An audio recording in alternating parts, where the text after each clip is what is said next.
Bismillahirrahmanirrahim. Assalamualaikum warahmatullahi wabarakatuh. Waalaikumsalam warahmatullahi wabarakatuh. Yang saya hormati Bapak Kepala Sekolah SMPN 5 Panggarangan dan yang saya hormati Bapak dan Ibu Guru SMPN 5 Panggarangan. Alhamdulillah, hari ini kita berkumpul dengan keadaan yang insya Allah sehat secara mental dan sehat secara fisik. Amin. Saya di sini akan diseminasi atau pengimbasan mengenai 7 jurus BK hebat yang telah saya dapatkan ketika pelatihan di Bogor selama 4 hari. Semuanya ada jingle 7 jurus BK hebat. Bapak dan Ibu dimohon untuk berdiri biar gak ngantuk. Bapak dan Ibu dimohon untuk berdiri. Oke. Bapak Ibu bisa mengikuti gerakan saya ya. Bisa mengikuti gerakan saya. Oke, kita mulai ya. Kenali potensi, kelola emosi, tumbuhkan sendiri emosi, jaga konsistensi dan jaga koneksi dalam kolaborasi.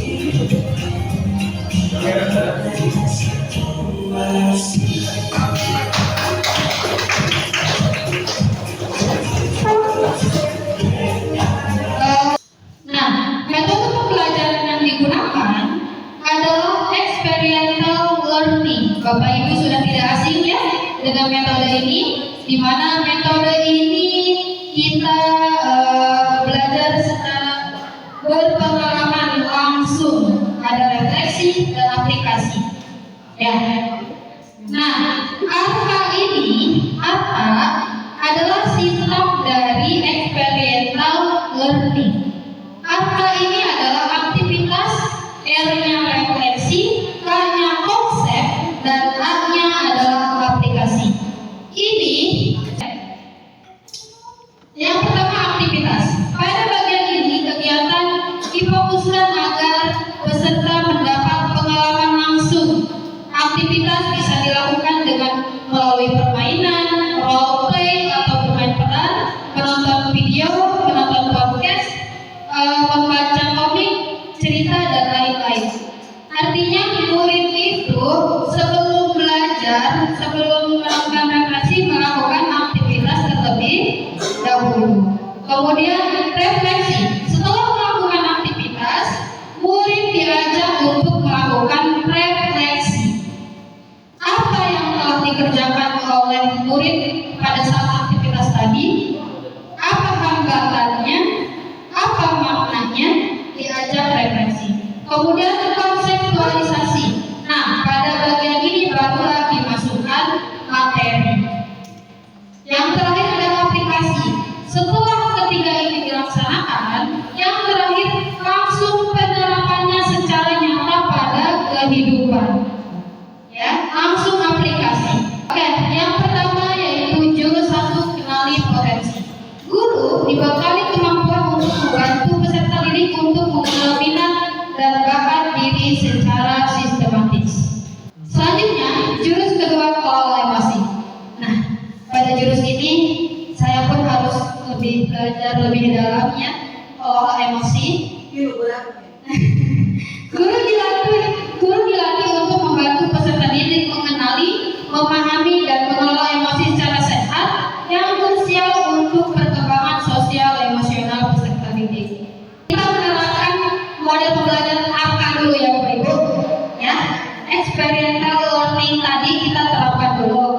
Nah, materi yang akan dibahas selanjutnya, menurut saya ini penting sebagai fondasi kita sebagai pendidik, yaitu kelola emosi. Oke. Sudah pegang kertasnya satu orang satu? Silakan duduk dengan nyaman dan rileks. Kita akan bermain kertas emosi. Setiap peserta menerima satu lembar, oke? Dan saya akan sebuah cerita. Ketika Bapak Ibu merasa tenang, usap kertas itu dengan lembut. Ketika Bapak Ibu merasa kesal, ulas kertas tersebut. Dan ketika Bapak Ibu merasa marah, sobek sedikit kertas tersebut. Baik, saya akan membacakan ceritanya. Gimana? Bapak Ibu, ada kertasnya yang masih bagus? Alhamdulillah bagus semua. Ada yang sudah lecek? Oke, baik, kita sekarang mencoba merefleksikan kenapa kertas Pak Ade lecek. Silakan Bapak berbagi pengalaman. Oke, terima kasih Bu Ida. Ya, saya jujur dan bertanggung jawab. Itu saya Bu Ida. Oke, terima kasih. Berikan tepuk tangan dulu. Bapak Ibu, bayangkan jika kertas itu adalah murid kita. Bayangkan jika kertas itu murid kita. Maaf ya. Murid kita yang sedang sedih, murid kita yang sedang marah. Bagaimana kita bersikap terhadap murid kita itu? Nah, oke, selanjutnya.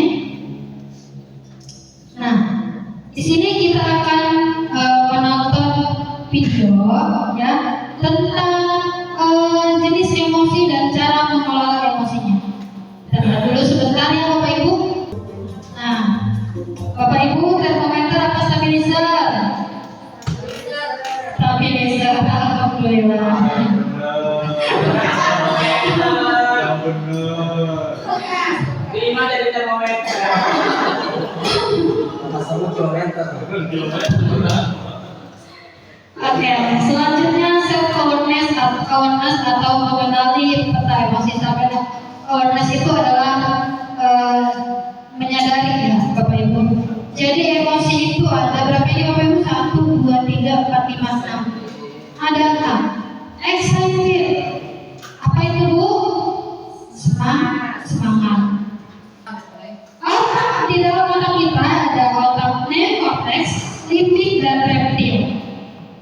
Neokortex ini ya Bapak Ibu untuk berpikir secara logika. Digunakan untuk berpikir. Limbik adalah emosi, tempatnya emosi, marah, sedih, senang, ada di limbik. Kemudian reptil adalah pertahanan. Reptil ini cuma 2 fungsinya. Kalau gak tempur, kabur. Itu dia reptil atau ini batang otak ya Bapak Ibu, batang otak. Oke, Bapak Ibu anggap aja pergelangan tangan itu adalah reptil. Jempol itu adalah limbik, tempatnya emosi. Dan 4 jari ini adalah otaknya logika. 4 jari ini disebut dengan kita simbolkan dengan pawang. Limbik ini simbolkan dengan ular dan batang ini disimbolkan dengan dinosaurus reptil. Nah, sekarang kita aplikasi. Bapak dan Ibu merancang kelas bernuansa sel, bisa menuliskan peta emosi di kelas, bagaimana pilih hari ini, atau bisa menuliskan roda pilihan emosi, atau bisa membuat RPL yang di dalamnya mencakup nuansa sel. Begitu Bapak Ibu. Nah, jurus ketiga adalah tumbuhkan resiliensi atau daya lenting. Daya lenting, guru harus membantu peserta didik memiliki membentuk growth mindset yang menumbuhkan resiliensi sehingga peserta didik mampu secara optimal pada aspek pribadi, sosial, belajar, dan karir. Ya, supaya bagaimana caranya supaya murid-murid kita itu growth mindset, memiliki pemikiran yang maju. Kemudian jurus keempat adalah jaga konsistensi. Guru mampu menumbuhkan kebiasaan karakter positif yang dikembangkan berdasarkan nilai nilai-nilai agama dan budaya, bangsa dan kesadaran. Kemudian yang kelima, jalin koneksi.